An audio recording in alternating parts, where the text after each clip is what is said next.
everybody, welcome to this latest edition of Mustad Live. We're in Newmarket. We're in my workshop in one of my Newmarket stables.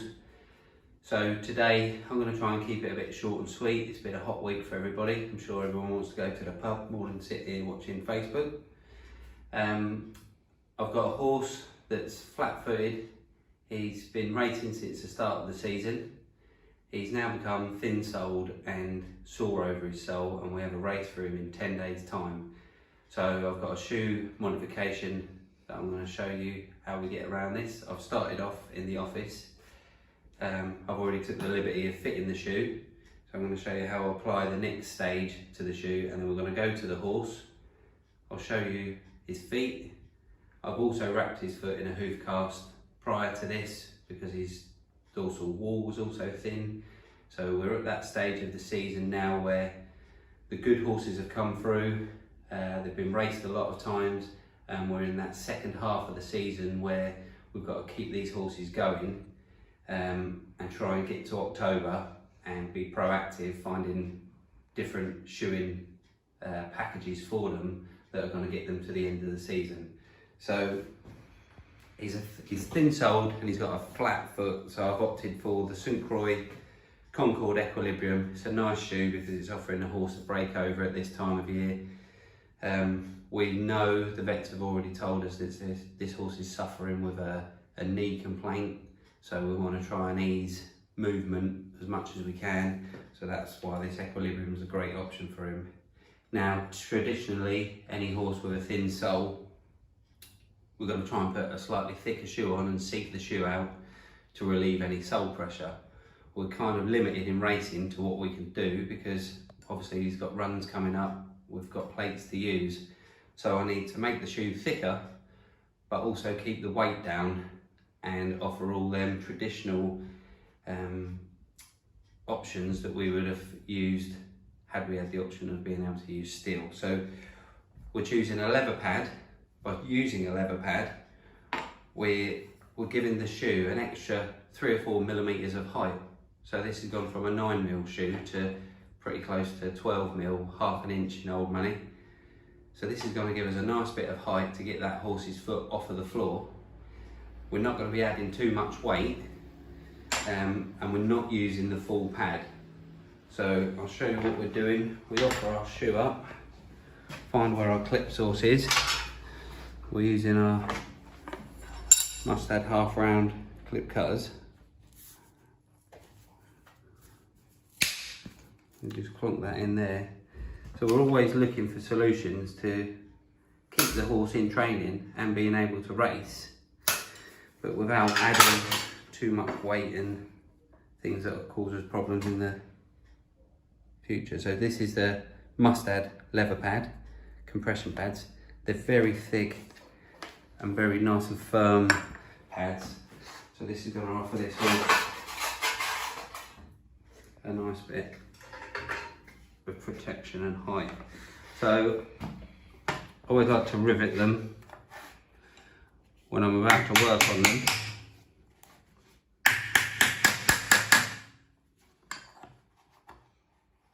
I'm just riveting the pad in place. So my next stage that I come to work on, the pad's going to be firm and allow me to do all the modifications I need.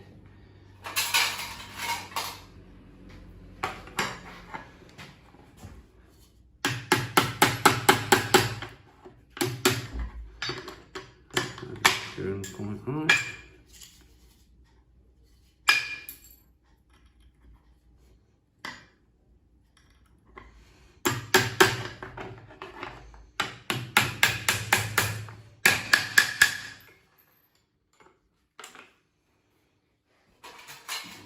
So I'll just put them in, riveted using nails just at the toe and the heel.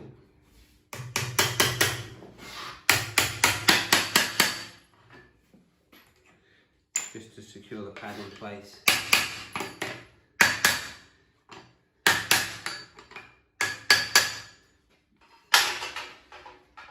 So some of you guys might have jigsaws on the vans, you can cut these out. I just get my knives really sharp, take off as much excess of the leather that I don't want.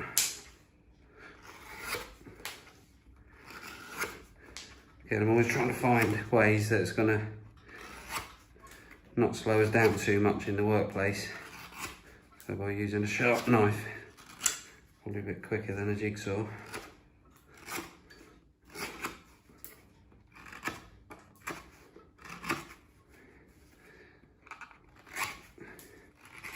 Now I'm only using this lever to give me some more height. That's all I'm looking for, is to get this foot off the floor, give it some height and some concavity.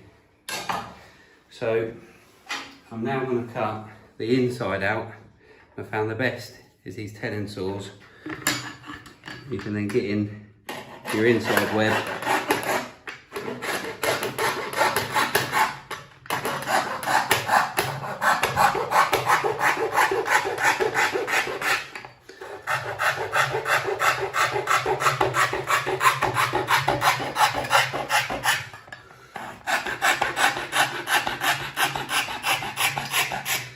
Just roughly cutting that shape out because we're neating it all up at the end.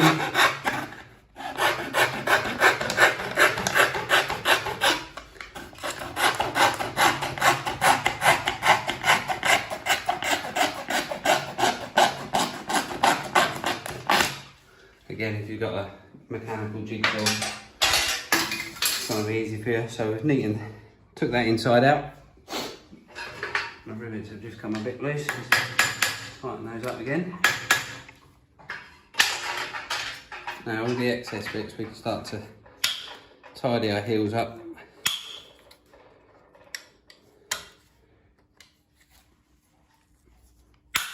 Now, although this all seems a bit long-winded, the more preparation we do here in the workshop or in the back of the vans for these shoes, when we get to the horse, it's that end result and that end look that we're looking for, and that's what we want to achieve. Is it looks right, we spent the time in the prep getting it right, so that the end result is good. So we roughed it out, we can start to tidy it all up on the linisher now, and then also I'm going to add nail holes to the leather pad so that when I come to nail on again I can get a nice bit of pitch.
So we've now gained the height that we were looking for, and obviously I've been talking about we need this height to be able to give sole relief.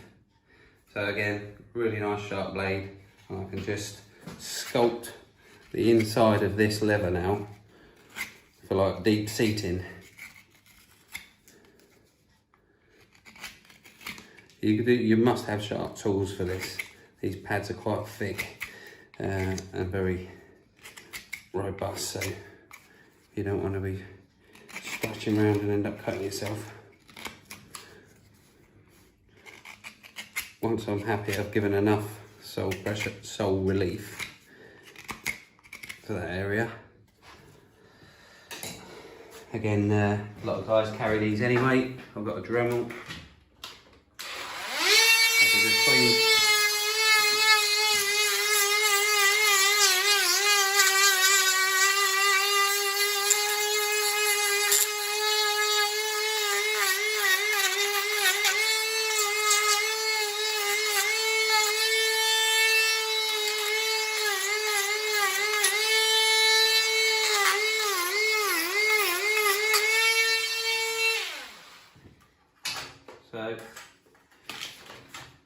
Now we've got an equilibrium shoe that's 12mm thick, deep seated.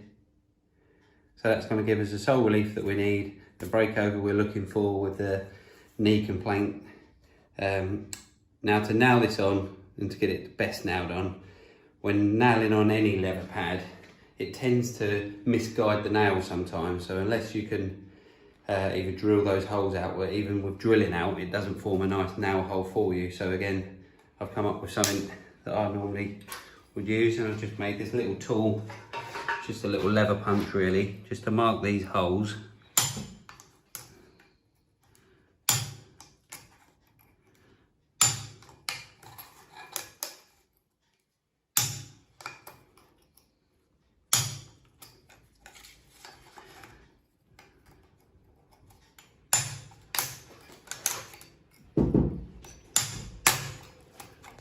I'm sorry guys.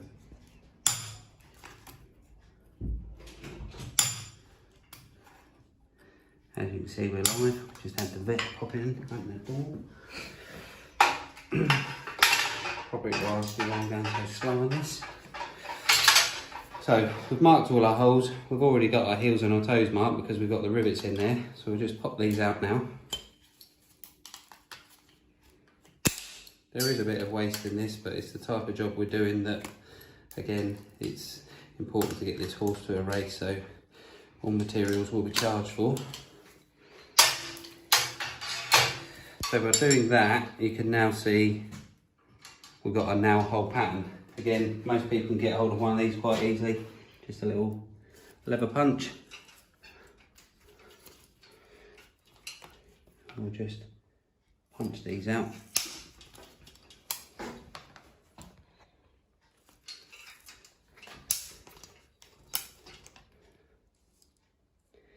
And again, although this bit seems long-winded, there's nothing worse than when you come to nail your shoe on and you can't get your nails where you want them. And that's because the leather sometimes, or any pad, can just guide the tip of the nail and you can't get them where you want them. I've seen guys heat up hot nails and stuff like that and push them through. It's probably as time consuming as this, so I'd always opt for this because you get direct feel of your nail steel in hoof rather than in a third material.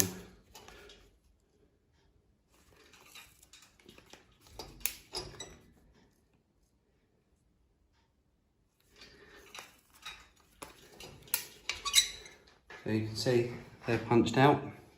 Didn't bother with my heel nails because I'm going to rivet those back in place anyway. Now the other important thing when using a pad is clip source.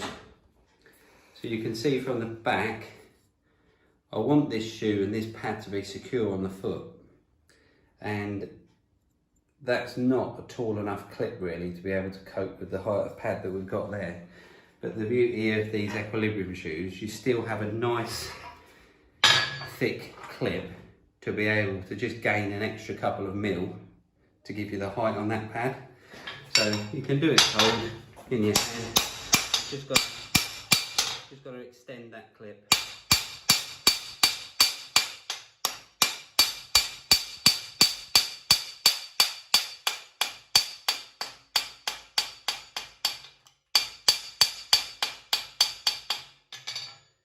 You can see there, I'll grab a standard one. We've just gained an extra bit of height that enable us to keep that shoe in place with the pad.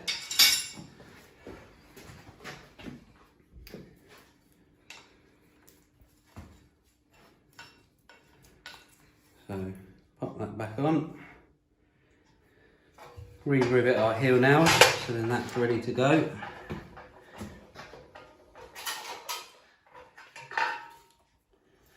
And again, the leather pad will always pull in on you. So before completely securing them, just get your pad back in the right spot.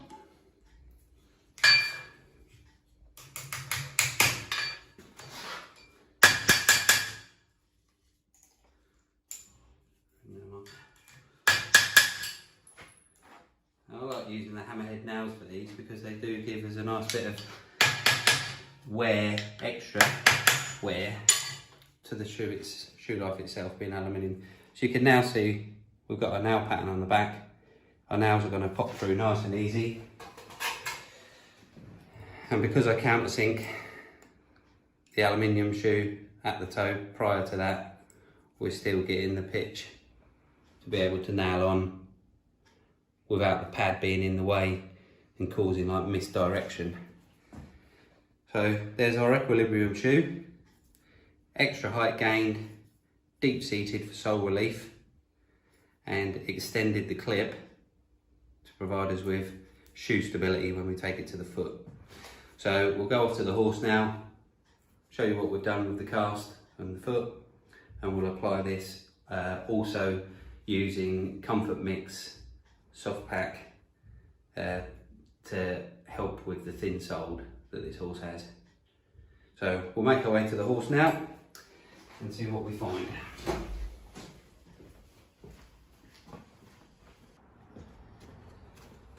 So we're now at the horse. This is my Oberon.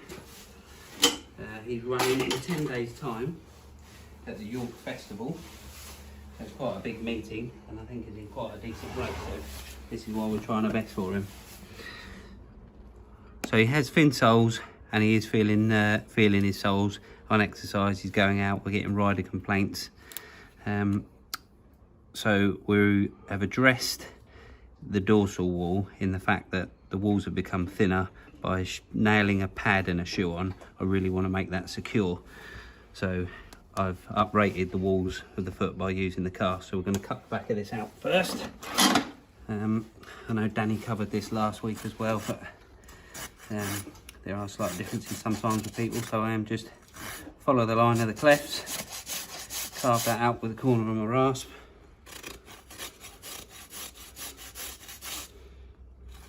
And you have to be fairly careful here now. You don't want to go through the cast and into the bulbs of the heels and cause yourself even more of an issue.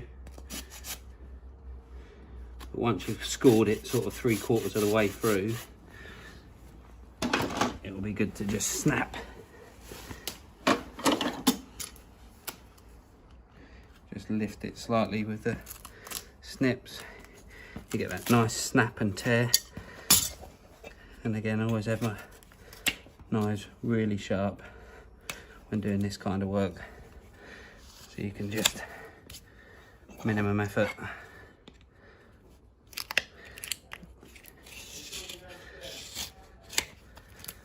Feel that out.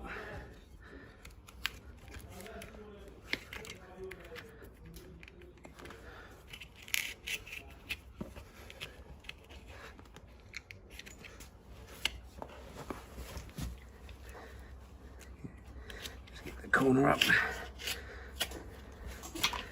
That's it. Now to get that real nice finish we're looking for on a cast, from now on in I treat it like foot. So we've still got to make sure we're level for the reception of our shoe.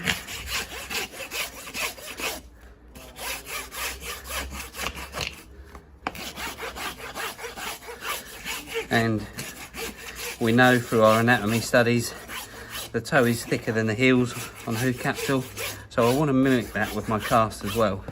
So when I take this foot forward and look at the dorsal wall, the cast will look quite clumsy at the moment. So if we go forward,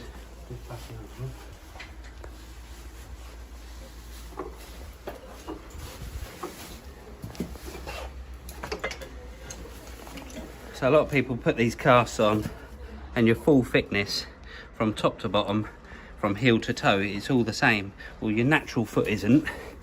So just because we're putting an artificial material to it, we've still got to mimic what we've got underneath. So I will thin the heel quarter out and I will thin it from coronary band down to the floor. So we are mimicking our hoof wall. Now by doing this, it gives you that really nice finish on your cast, and they don't look clumsy, and they don't particularly look that noticeable when a horse is going around the parade ring at the races.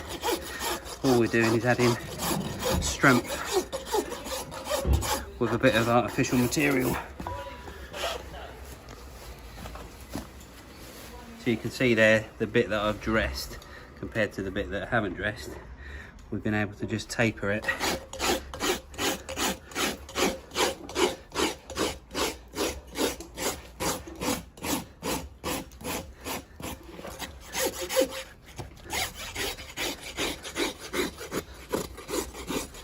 Again, just thinning out the heel quarters, because again we know that's where our foot likes to expand.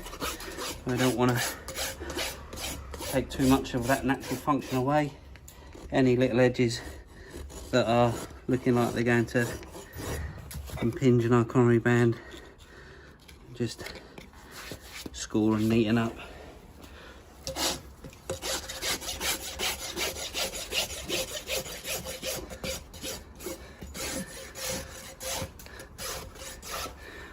This horse wasn't particularly long-toed, so it's not concerning me putting a cast on with a toe clip shoe. It's more the fact that he was just getting lower to the ground through the work he's doing really in compression. Not growing an awful lot of horn this time of year, working hard, has that knee complaint, so he's lacking blood supply and nutrients to the foot, so we're not getting the growth, and he's just getting lower to the ground. So everything we're doing is about raising him up and putting concavity back in his foot. So that's my cast all neatened up. Now, I fitted the shoe earlier to the dressed foot. As we can see, it's given us a lovely bit of height there now, and you can see that extra length in that clip is going to supply us with the stability. And again, when fitting shoes with pads, try not to cut your clipping before you've fitted your pad, because you cut your clipping too low down the foot and then you have a big gaping clip hole that looks unsightly. Whereas fit your pad and then all you've got to do is fit the tip of your clip then. So I'm happy with that. I've still got that centre of heel, centre of stock fitment that we always look for in every type of shod horse. If we really can get the camera down there, we can see that deep seating of the leather pad. So we've got no pressure on that sole. And then we've got a nice bit of height raising him off the floor.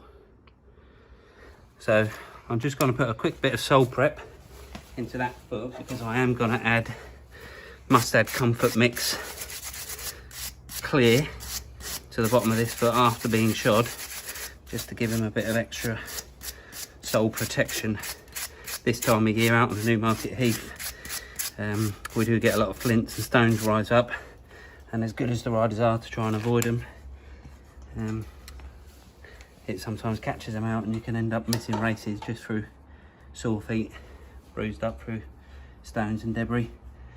So clean the foot. I'm just going to hit it with a flambe. Up we. Again, this has only got to last 10 days, so the way that I'm doing this is just purely to dry the sole out, ready for the application. I don't use the mesh or the netting to hold the soft pack in, because I'm going to be removing it a day out from his race, so that he gets maximum traction when he's in his race. Right, onto the nails. So again, normally with an Equilibrium, St. Croix Equilibrium shoe, I'll be using a Hammerhead 1. Because we've applied the pad, I've opted for the Hammerhead 2. It's going to give us a bit more height. We've got a cast, so I'm not worried about using a bigger nail and risking nail bind or nail prick. So I'm using a Hammerhead 2 to give me maximum stability when nailing the shoe on.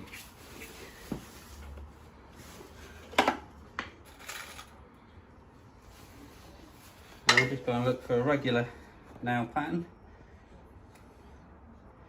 And this is the beauty now of those pre-punched out holes in the leather pad. I'm still getting direct drive through my nail. I can feel it in the foot and through the cast. It's not deviating off like sometimes they do when using a pad.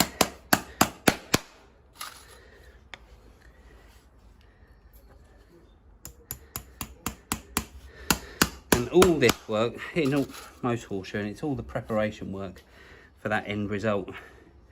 And although this is a little bit long-winded of how to gain height and create deep seating on an aluminium shoe, all them little preparation bits along the way that we've done sets it up for this final bit of nailing on. Makes it really easy.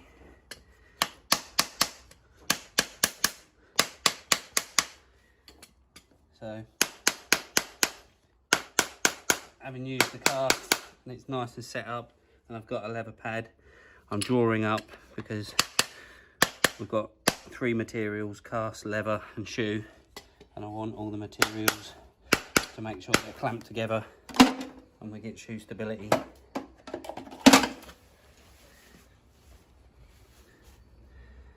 Okay, so popping forward, clench them up, and we'll move on to the comfort mix. So again, like you saw before,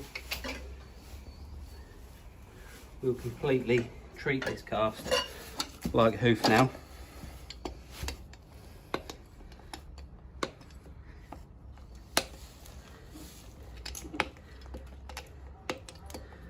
I think I've drawn the short straw this week in doing this video. Hottest week of the year. Although I wouldn't want to be Davey or Paul in a forge making shoes for one.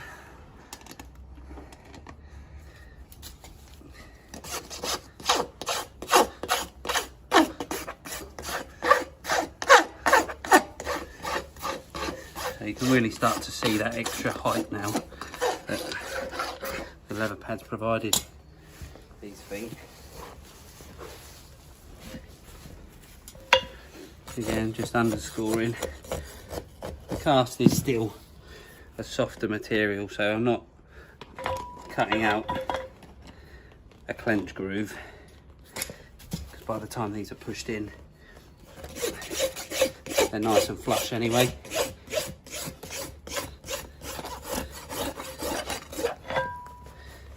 Oh boy, you can see that extra height in the clip as well.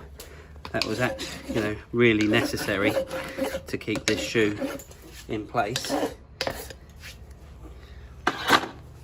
So, there's our finished shoe on the foot. We're now going to move on to the comfort mix. So we've put a little bit of preparation into our foot. We've obviously handled it again. So I'm just going to hit it with a touch more heat.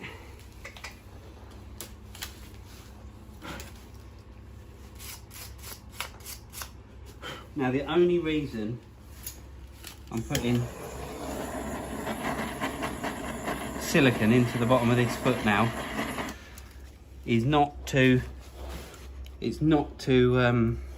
self-level or thicken up the sole, it's to protect what we already have. So it's only going to be a thin layer, it's not going to cover the frog, it's a thin layer protecting our sole areas. One, this stops exfoliation so the sole can naturally thicken, but 2, it's going to protect from any outside external stones, bruising, anything like that. And so it's purely a protection and stopping exfoliation process, because in 10 days time I'm going to have to remove that ready for his race. So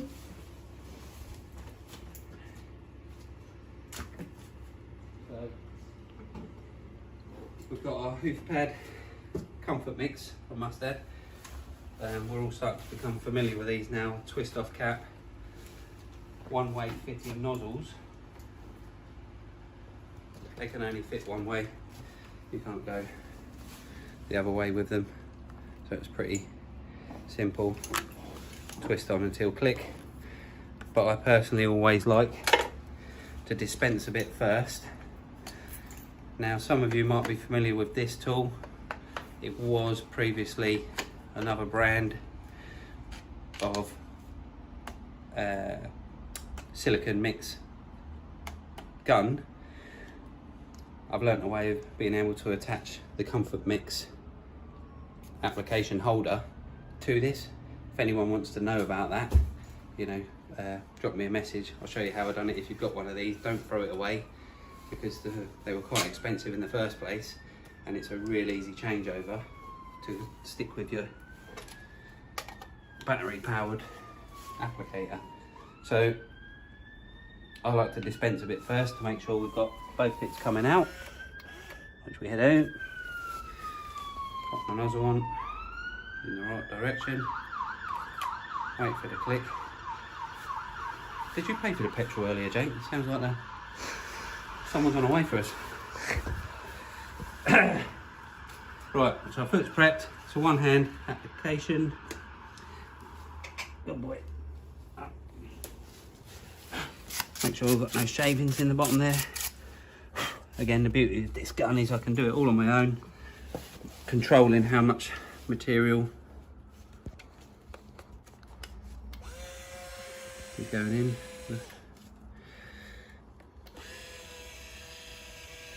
Good boy. So it's just a very thin, probably 4 or 5 mil layer of Comfort Mix. Just let that set up. You can see the frog is still exposed. I like to keep my frogs exposed if I can, because you get the air to them. Yard staff can treat the frogs. If we keep our frogs nice and healthy, it keeps you with a nice healthy foot. So that looks like it's gone off. Another little handy trick, a lot of us know about this already. A little bit of talcum powder, rub that round. That just takes the tackiness out of the Comfort Mix. There's nothing worse than doing this and doing all this nice work. Pop the foot down and it just gets full of shavings and looks like it's been tarred and feathered. Gives you a nice finish. And again, it's a nice soft pad this, so for the next 10 days this horse has artificially been given a thick sole. He's going to appreciate that. I'm just finishing my foot up. Again, I'll treat it exactly like normal hoof, even though I've got the cast on, a bit of grease on there, finish my work. That's what it's all about, presentation, keeping that foot looking right. So I think we've given this horse, you know, a great chance now in making his race in 10 days. He's got the protection of the sole pack, he's got the height given from the Mustad leather pad, deep seating through the leather pad, break over toe to help out with his sore knees, and a nice wide aluminium shoe to support him in his movement. So we're going to pull him out, give him a little trot up, see how he fares.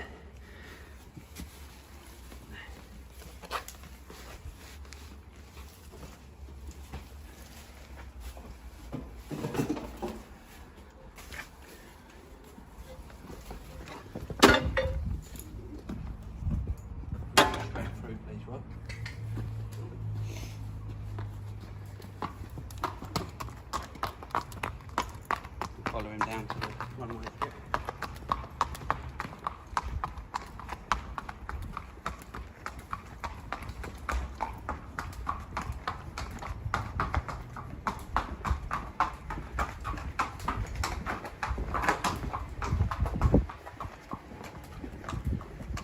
Okay, trot away, people.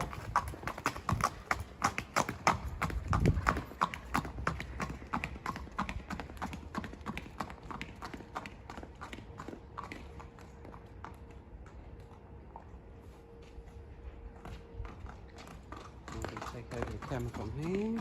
Here's the Jake.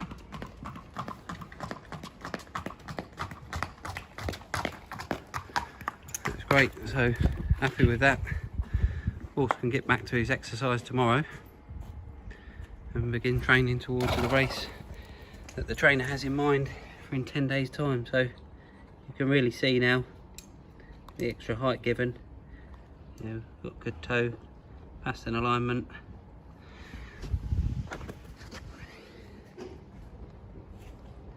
I'm satisfied with that, so we'll now see how that holds up for the horse, and I will I'll keep adding to this story, so in future weeks I'll go onto the post and post pictures of what it looks like in 10 days when we take the salt pack out, and hopefully how he gets on his race as well. So thank you all for tuning in. I'm not sure who is doing the Mustad Live next week, but stay tuned everybody, because there's always something exciting and something new for everybody to learn. Thank you all for watching, and enjoy yourself in this hot weather.